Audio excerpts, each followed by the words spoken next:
السلام علیکم ورحمۃ اللہ وبرکاتہ۔ بسم اللہ الرحمن الرحیم۔ دوستو، حضرت ذوالنون مصری جو اکابر مشہور صوفیہ میں سے تھے، فرماتے ہیں کہ میں ایک جنگل میں جا رہا تھا، مجھے ایک نوجوان نظر آیا جس کے چہرے پر داڑھی کی 2 لکیریں تھی، یعنی داڑھی نکلنا ابھی شروع ہی ہوئی تھی۔ مجھے دیکھ کر اس کے بدن میں کپ کپی آ گئی اور چہرہ زرد ہو گیا اور وہ مجھ سے بھاگنے لگا۔ میں نے کہا، میں تو تیرے ہی جیسا انسان ہوں، جن تو نہیں ہوں، پھر کیوں اتنا ڈرتا اور بھاگتا ہے؟ وہ کہنے لگا کہ تم انسانوں ہی سے تو بھاگتا ہوں۔ میں اس کے پیچھے چلا اور میں نے اس کو قسم دی کہ ذرا کھڑا ہو جائے۔ وہ کھڑا ہو گیا۔ میں نے پوچھا کہ تو اس جنگل بیاباں میں بالکل تنہا رہتا ہے، کوئی دوسرا رفاقت کے لیے بھی نہیں ہے، تجھے خوف نہیں معلوم ہوتا؟ کہنے لگا، نہیں، میرے پاس تو میرا دل لگانے والا ہے۔ میں نے سمجھا کہ اس کا کوئی رفیق کہیں گیا ہوا ہوگا۔ میں نے کہا، وہ کہاں ہے؟ کہنے لگا، وہ ہر وقت میرے ساتھ ہے، وہ میرے دائیں بائیں آگے پیچھے ہر طرف ہے۔ میں نے پوچھا کہ کچھ کھانے پینے کا سامان بھی تیرے پاس نہیں ہے؟ وہ کہنے لگا، وہ بھی موجود ہے۔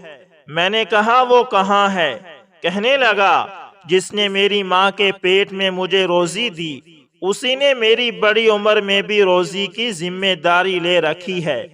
میں نے کہا کہ کھانے پینے کے لیے کچھ تو آخر چاہیے، اس سے رات کو تہجد میں کھڑے ہونے کی قوت پیدا ہوتی ہے، دن کے روزے رکھنے میں مدد ملتی ہے، اور بدن کی قوت سے مولا کی خدمت یعنی عبادت بھی اچھی طرح ہو سکتی ہے۔ اور میں نے کھانے پینے کی ضرورت پر بہت ہی زور دیا تو وہ چند شعر پڑھ کر بھاگ گیا، جن کا ترجمہ یہ تھا، اللہ کے ولی کے لیے کسی گھر کی ضرورت نہیں ہے، اور وہ ہرگز اس کو گوارا نہیں کرتا کہ اس کی کوئی جائیداد ہو۔ وہ جب جنگل سے پہاڑ کی طرف چل دیتا ہے تو وہ جنگل اس کی جدائی سے روتا ہے جس میں وہ پہلے سے تھا۔ وہ رات کے تہجد پر اور دن کے روزے پر بہت زیادہ صبر کرنے والا ہوا کرتا ہے۔ وہ اپنے نفس کو سمجھا دیا کرتا ہے کہ جتنی محنت اور مشقت ہو سکے کر لے، اس لیے کہ رحمان کی خدمت میں کوئی عار نہیں ہوتی، وہ بڑی ہی فخر کی چیز ہوتی ہے۔ وہ جب اپنے رب سے باتیں کیا کرتا ہے تو اس کی آنکھ سے آنسو بہا کرتے ہیں، اور وہ یہ کہا کرتا ہے کہ یا اللہ، میرا دل اڑا جا رہا ہے، اس کی تو خبر لے۔ وہ یوں کہتا ہے کہ یا اللہ، مجھے نہ تو جنت میں یاقوت کا گھر چاہیے جس میں حوریں رہتی ہوں، اور نہ میں جنت عدن کی خواہش ہے، اور نہ جنت کے پھولوں کی آرزو ہے۔ میری ساری تمنا صرف تیرا دیدار ہے، اس کا مجھ پر احسان کر دے، یہی بڑی فخر کی چیز ہے۔ حضرت ابراہیم خواص رحمت اللہ تعالی کہتے ہیں کہ میں ایک مرتبہ جنگل میں جا رہا تھا، راستے میں ایک نصرانی راہب مجھے ملا جس کی کمر میں زنار بندھا ہوا تھا۔ اس نے میرے ساتھ رہنے کی خواہش ظاہر کی۔ کافر فقیر اکثر مسلمان فقراء کی خدمت میں رہتے چلے آئے ہیں۔ میں نے اس کو ساتھ لے لیا۔ 7 دن تک ہم چلتے رہے، نہ کھانا نہ پینا۔ 7ویں دن اس نصرانی نے کہا، اے محمدی، کچھ اپنی فتوحات دکھاؤ، کئی دن ہو گئے ہیں کچھ کھایا نہیں۔ میں نے اللہ تعالی شانہ سے دعا کی کہ یا اللہ، اس کافر کے سامنے مجھے ذلیل نہ فرما۔ میں نے دیکھا کہ فوراً ایک دسترخوان سامنے رکھا گیا جس میں روٹیاں، بھونا ہوا گوشت اور تر و تازہ کھجوریں اور پانی کا لوٹا رکھا ہوا تھا۔ ہم دونوں نے کھایا، پانی پیا اور چل دیے۔ 7 دن تک چلتے رہے۔ 7ویں دن میں نے اس خیال سے کہ وہ نصرانی پھر نہ کہہ دے، جلدی کر کے اس نصرانی سے کہا کہ اس مرتبہ تم کچھ دکھاؤ، اب کہ تمہارا نمبر ہے۔ وہ اپنی لکڑی پر سہارا لگا کر کھڑا ہو گیا اور دعا کرنے لگا۔ اسی وقت دو دسترخوان جن میں ہر چیز اس سے دگنی تھی جو میرے دسترخوان پر تھی وہ سامنے آ گیا۔ مجھے بڑی غیرت آئی، میرا چہرہ فق ہو گیا اور میں حیرت میں رہ گیا، اور میں نے رنج کی وجہ سے کھانے سے انکار کر دیا۔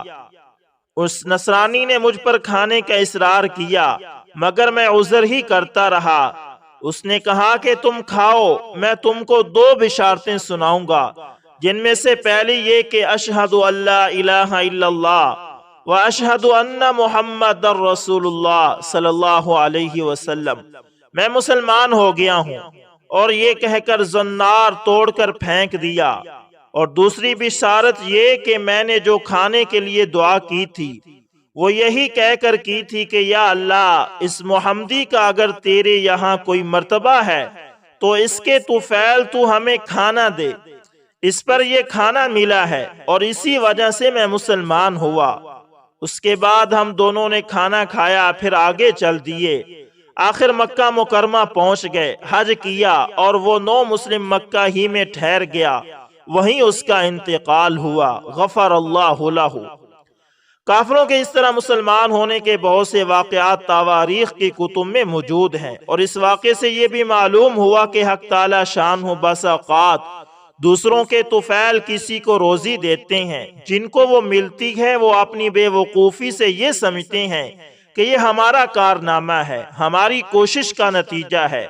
احادیث میں کثرت سے یہ مضمون آیا ہے کہ تم کو تمہارے ضعفاء کے طفیل اکثر روزی دی جاتی ہے۔ نیز اس واقعے سے یہ بھی معلوم ہوا کہ کافروں پر بھی بس اوقات مسلمانوں کی وجہ سے فتوحات ہوتی ہیں، جس کو ظاہر میں ان کی مدد سمجھا جاتا ہے لیکن حقیقت میں وہ دوسروں کا طفیل ہوتا ہے۔ اسی طرح ایک بزرگ فرماتے ہیں کہ میں نے ایک غلام خریدا، جب میں اس کو لایا تو میں نے اس سے پوچھا کہ تمہارا کیا نام ہے؟ کہنے لگا کہ جو نام آقا رکھیں۔ میں نے پوچھا کہ تم کیا کام کرو گے؟ کہنے لگا میرے آقا جو آپ حکم دیں گے۔ میں نے پوچھا کہ تم کیا کھانا چاہتے ہو تاکہ میں تمہاری خاطر اس کی فکر کروں؟ کہنے لگا میرے آقا جو آپ کھلائیں گے۔ میں نے پوچھا کہ تمہاری بھی کسی چیز کے کھانے کو دل چاہتا ہے؟ کہنے لگا آقا کے سامنے غلام کی خواہش کیا چیز ہے؟ جو آقا کی مرضی ہے وہی غلام کی خواہش ہے۔ اس کا یہ جواب سن کر مجھے رونا آ گیا، اور مجھے یہ خیال آیا کہ میرے مولا جل شانہ کے ساتھ یہی معاملہ ہونا چاہیے۔ میں نے اس سے کہا کہ تم نے تو مجھے اپنے آقا اللہ تعالی کے ساتھ ادب کرنا سکھا دیا۔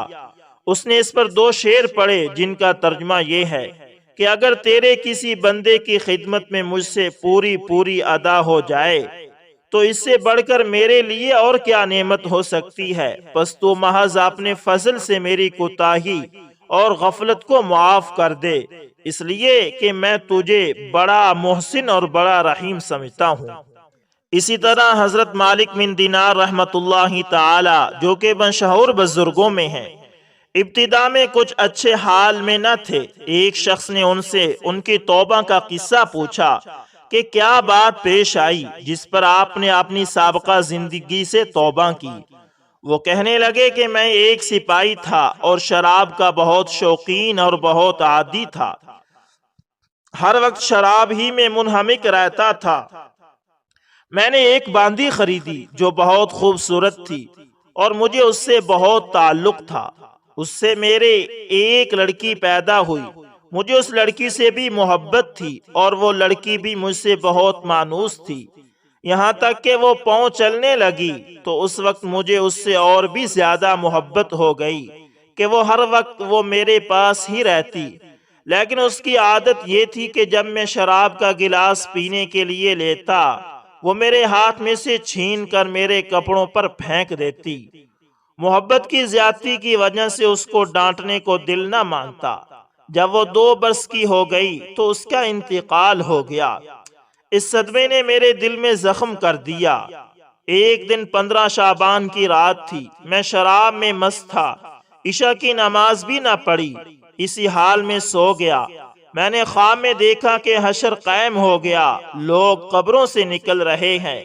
میں بھی ان لوگوں میں ہوں جو میدان حشر کی طرف جا رہے ہیں۔ میں نے اپنے پیچھے کچھ آہٹ سی سنی۔ میں نے جو مڑ کر دیکھا تو ایک بہت بڑا کالا اژدہا میرے پیچھے دوڑا ہوا آ رہا ہے۔ اس کی گہری آنکھیں ہیں، منہ کھلا ہوا ہے اور بے تحاشا میری طرف کو دوڑا ہوا آ رہا ہے۔ میں اس کے ڈر سے گھبرا کر خوف زدہ زور سے بھاگ رہا تھا اور وہ میرے پیچھے بھاگا چلا آ رہا تھا۔ سامنے مجھے ایک بوڑھا میاں جو کہ نہایت نفیس لباس، نہایت مہکتی ہوئی خوشبو اس میں سے آ رہی تھی ملے۔ میں نے ان کو سلام کیا، انہوں نے جواب دیا۔ میں نے ان سے کہا خدا کے واسطے میری مدد کیجئے۔ وہ کہنے لگے کہ میں ضعیف آدمی ہوں، یہ بہت قوی ہے، یہ میرے قابو کا نہیں ہے، لیکن تو بھاگا چل، شاید آگے کوئی چیز ایسی مل جائے جو اس سے نجات کا سبب بن جائے۔ میں بے تحاشا بھاگا جا رہا تھا، مجھے ایک ٹیلا نظر پڑا، میں اس پر چڑھ گیا، مگر وہاں چڑھتے ہی مجھے جہنم کی دہکتی ہوئی آگ اس ٹیلے کے پرے نظر پڑی۔ اس کی دہشت ناک صورت اور اس کے منظر نظر آئے۔ ان سب حالات کے دیکھنے کے باوجود اس شام کی اتنی وحشت مجھ پر سوار تھی اور ایسی طرح بھاگا جا رہا تھا کہ میں قریب ہی تھا کہ جہنم کے گڑھے میں جا پڑوں۔ اتنے میں ایک زور کی آواز مجھے سنائی دی، کوئی کہہ رہا ہے پیچھے ہٹ، تو ان جہنمی لوگوں میں سے نہیں ہے۔ میں وہاں سے پھر پیچھے کو دوڑا، وہ شام بھی میرے پیچھے کو لوٹ آیا۔ مجھے پھر وہ بڑے میاں سفید لباس نظر پڑے۔ میں نے ان سے پھر کہا کہ میں نے پہلے بھی درخواست کی تھی کہ اس اژدہا سے کسی طرح بچائیں، آپ نے قبول نہ کیا۔ وہ بڑے میاں رونے لگے اور کہنے لگے میں بہت ضعیف ہوں، یہ بہت قوی ہے، میں اس کا مقابلہ نہیں کر سکتا، البتہ سامنے یہ ایک دوسری پہاڑی ہے، اس پر چڑھ جا، اس میں مسلمانوں کی کچھ امانتیں ہیں، شاید ممکن ہے کہ تیری بھی کوئی ایسی چیز امانت رکھی ہو جس کی مدد سے اس اژدہا سے بچ سکے۔ میں بھاگا ہوا اس پر گیا اور وہ اژدہا میرے پیچھے پیچھے چلا آ رہا تھا۔ وہاں میں نے دیکھا کہ ایک گول پہاڑ ہے، اس میں بہت سے طاق کھڑکیاں کھلے ہوئے تھے، ان پر پردے پڑے ہوئے ہیں، ہر کھڑکی کے 2 کواڑ ہیں، سونے کے ہیں جن پر یاقوت جڑے ہوئے ہیں اور موتیوں سے لدے ہوئے ہیں، اور ہر کواڑ پر ایک ریشمی پردہ پڑا ہوا ہے۔ میں جب اس پر چڑھنے لگا تو فرشتوں نے آواز دی کہ کواڑ کھول دو اور پردے اٹھا دو اور باہر نکل آؤ، شاید اس پریشان حال کی کوئی امانت تم میں ایسی ہو جو اس وقت اس کو اس مصیبت سے نجات دے دے۔ اس آواز کے ساتھ ہی ایک دم کواڑ کھل گئے اور پردے اٹھ گئے اور اس میں سے چاند جیسی صورت کے بہت سے بچے نکلے، مگر میں انتہائی پریشان تھا کہ وہ سانپ میرے بالکل ہی پاس آ گیا تھا۔ اتنے میں وہ بچے چلانے لگے، ارے تم سب جلدی نکل آؤ، وہ سانپ تو اس کے پاس ہی آ گیا۔ اس پر فوجیں کی فوجیں بچوں کی نکل آئی، ان میں دفعتاً میری نگاہ اپنی اس 2 سالہ بچی پر پڑ گئی جو مر گئی تھی۔ وہ مجھے دیکھتے ہی رونے لگی اور کہنے لگی خدا کی قسم یہ تو میرے ابا ہیں، اور یہ کہتے ہی تیر کی طرح کود کر ایک نور کے پلڑے پر چڑھ گئی اور اپنے بائیں ہاتھ کو میرے دہنے ہاتھ کی طرف بڑھایا۔ میں جلدی سے اس سے لپٹ گیا اور اس نے اپنے دہنے ہاتھ کو اس سانپ کی طرف بڑھایا، وہ فوراً پیچھے کو بھاگنے لگا۔ پھر اس نے مجھے بٹھایا اور خود وہ میری گود میں بیٹھ گئی اور اپنے دہنے ہاتھ کو میری داڑھی پر پھیرنے لگی اور کہنے لگی میرے ابا جان، الم یأن للذین آمنوا ان تخشع قلوبہم، کیا ایمان والوں میں سے جو لوگ گناہوں میں مبتلا رہتے ہیں ان کے لیے اس بات کا ابھی تک وقت نہیں آیا کہ ان کے دل اللہ کے ذکر کے واسطے اور اس حق بات کے واسطے جو ان پر نازل ہوئی ہیں جھک جائیں۔ اس کی یہ بات سن کر میں رونے لگا اور میں نے پوچھا کیا بیٹی تم سب قرآن شریف کو جانتی ہو؟ وہ کہنے لگی کہ ہم سب قرآن شریف کو تم سب سے زیادہ جانتے ہیں۔ میں نے پوچھا بیٹی یہ سام کیا بلا تھی جو میرے پیچھے لگ گئی تھی؟ اس نے کہا یہ آپ کے برے اعمال تھے، آپ نے اس کو اپنے گناہوں سے اتنا قوی کر دیا کہ وہ آپ کو اب جہنم میں کھینچ کر ڈالنے کی فکر میں تھا۔ میں نے پوچھا وہ سفید پوش ضعیف بزرگ کون تھے؟